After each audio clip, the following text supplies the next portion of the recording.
Hello and welcome to the Fifth Down Huddle. I'm going to ask you real quick to turn your phone horizontal or scroll up if you're watching on a computer or tablet, and just like and subscribe real quick. Really, anything helps. If you want to share it with a friend if you like it. I mean, if you don't enjoy the video, then feel free to leave a dislike or to tell me what I can do better. I mean, telling me what I can do better in the comments definitely does play a better role than leaving a dislike, but either one works. But yeah, if you like the video, like and subscribe. I'm going to try and make the best content I can for you. But anyways, with that out of the way, let's huddle up. So, this video right now, we're going to be talking about Tom Brady and what he can improve on.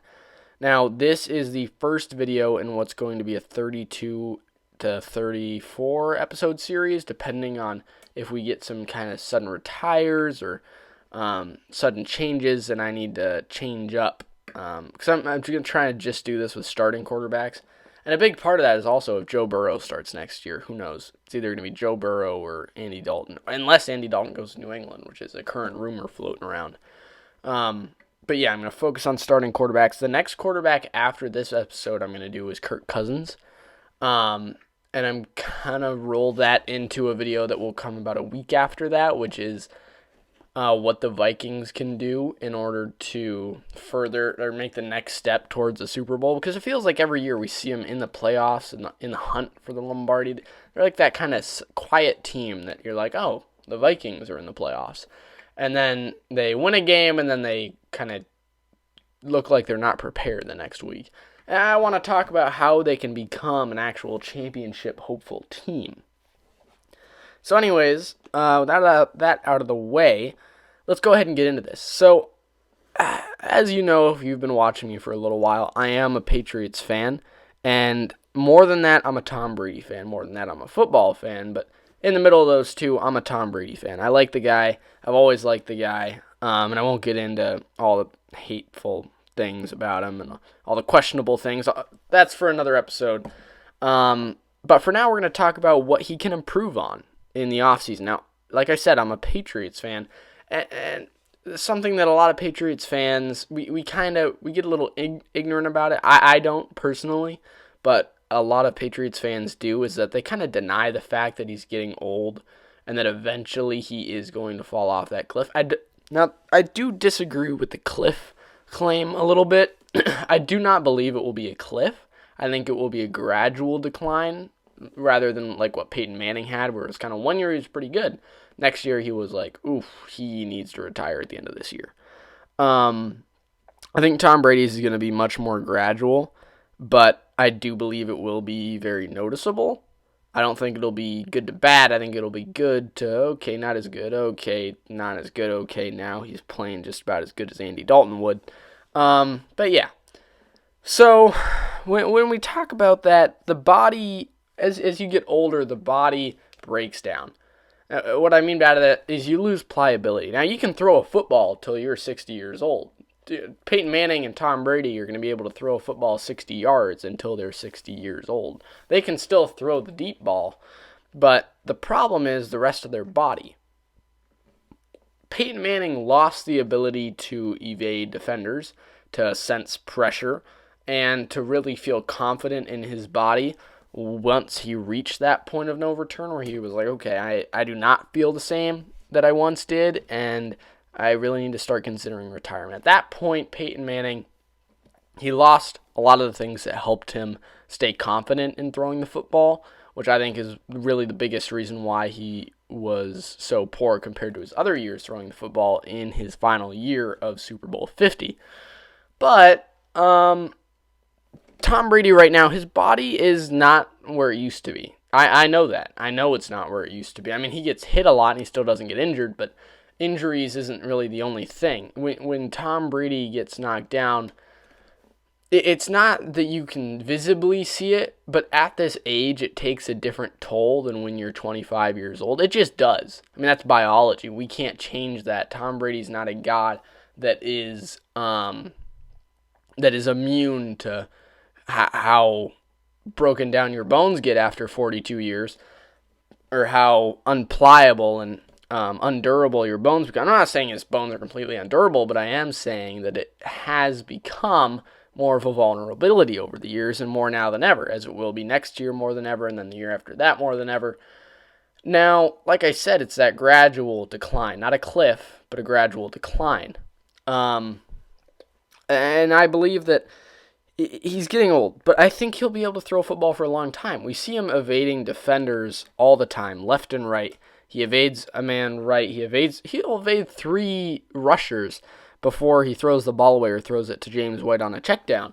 Because this year our O-line was terrible, so we got to see a lot of that. But Tom Brady's footwork has always been good.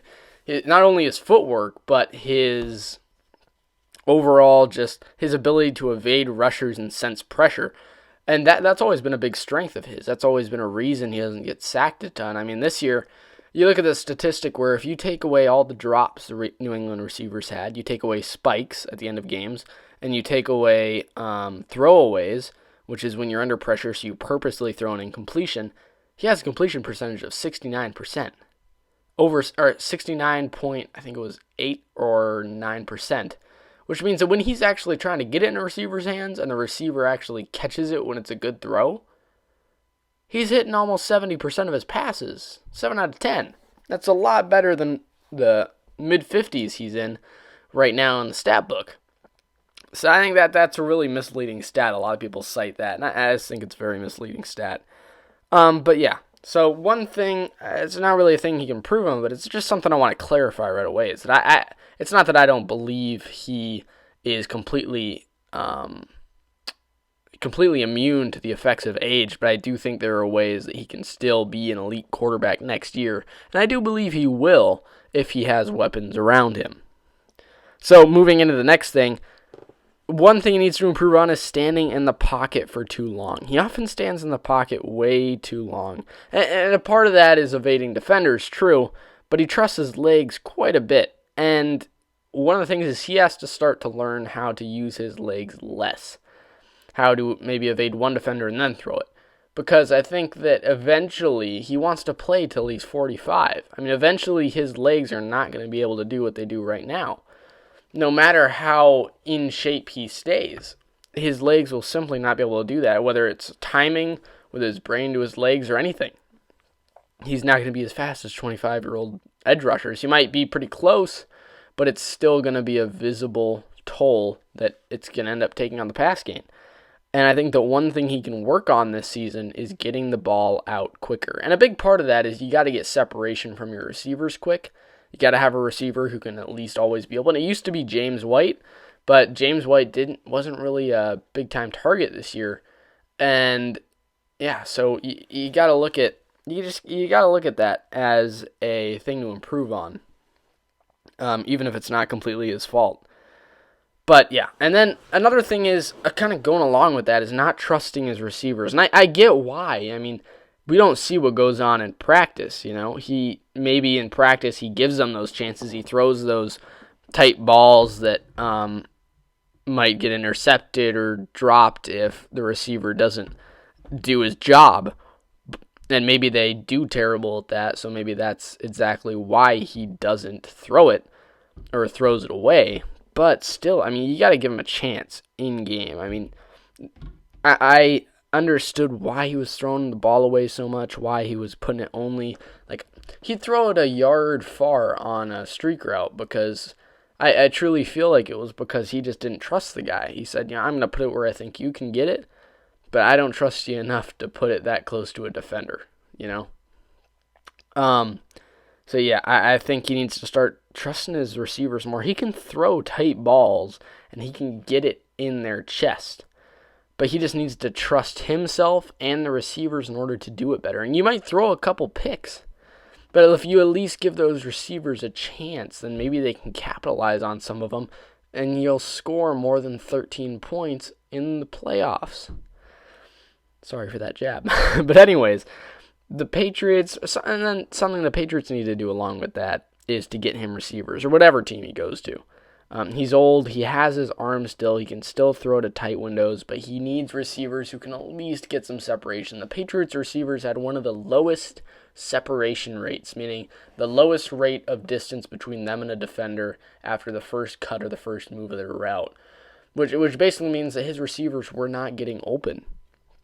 And either the Patriots or whatever team he goes to need to provide him with receivers that will get open, because a quarterback's job is to throw it to receivers who have a chance to catch it. And if the receiver has zero chance to catch it, then what is Brady supposed to do at that point?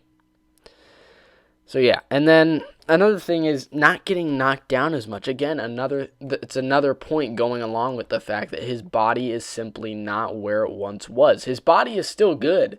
It's pliable. He talks about the TB12 method. I'm not saying it's a terrible body, but what I'm saying is as you get older, take less hits. And that's not just sacks. He gets knocked down a lot outside of sacks. I mean, you're watching out there, and he throws the ball away a lot, but he still gets hit. He still gets knocked down in his butt. And a big part of that is that you take so many hits, it can hurt your hips. I mean, you get a hip injury pretty quickly at that age, and you can tear something at that age, and he is pliable. His body is still good at this point, or at least the last we saw. But as you take more hits, it just increases that chance that you're going to start to fall down that slippery slope of, I need to think about retiring. So a thing that the Patriots need to establish for him then is a run game. We did not have a consistent run game this year at all. At all.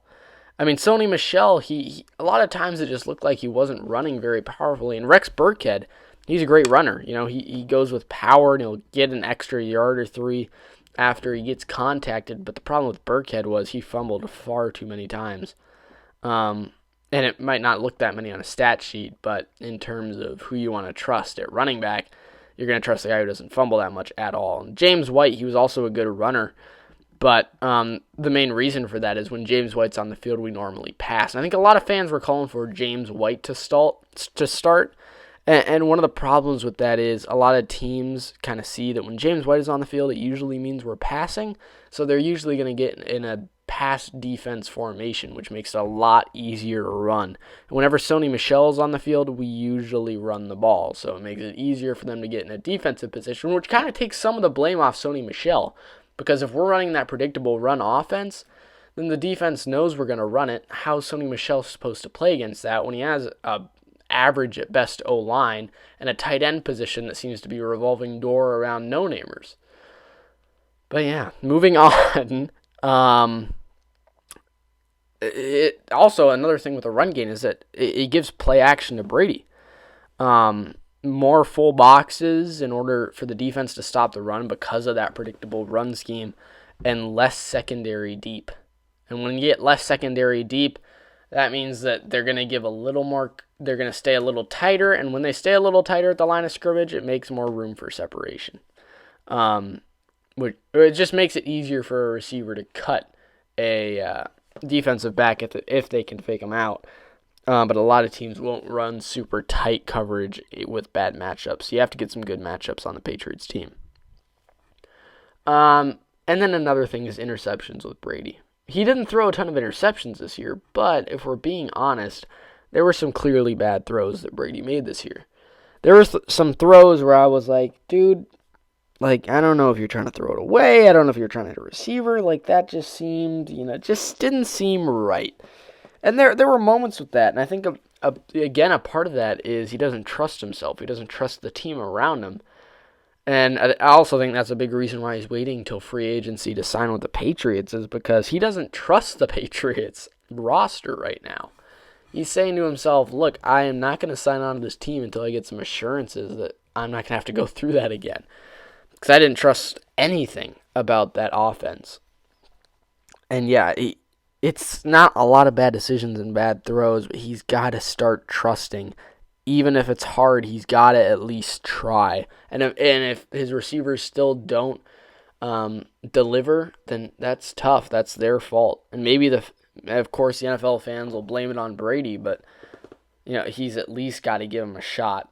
Because when you're scoring 13 points in the AFC Championship game, I mean, you got to take some chances, But yeah, he does well. He's a good quarterback. He's getting old, and he needs to find ways to slow that body aging process down. His body's going to continue to get older, but he needs to slow down the rate of which the chance of him being injured or knocked out of the game gets higher. And those are just some of the things I think he really needs to improve on. He's a great quarterback, and if he wants to stay great, he's got to work on those things. So anyways, thank you guys for watching. This will be posted on Sunday. It's Saturday night right now. And Monday, I will have a video out for you guys discussing the XFL Week 1 as well as the New York Guardians, as I am officially a New York Guardians fan. I might even split that into 2 videos, one about the XFL in general, how it went, and one about the New York Guardians game. So anyways, thank you guys for watching. Thank you guys for huddling up with me. I hope you guys have a great night and a great rest of your evening. Anyways, have a nice day. Thank you.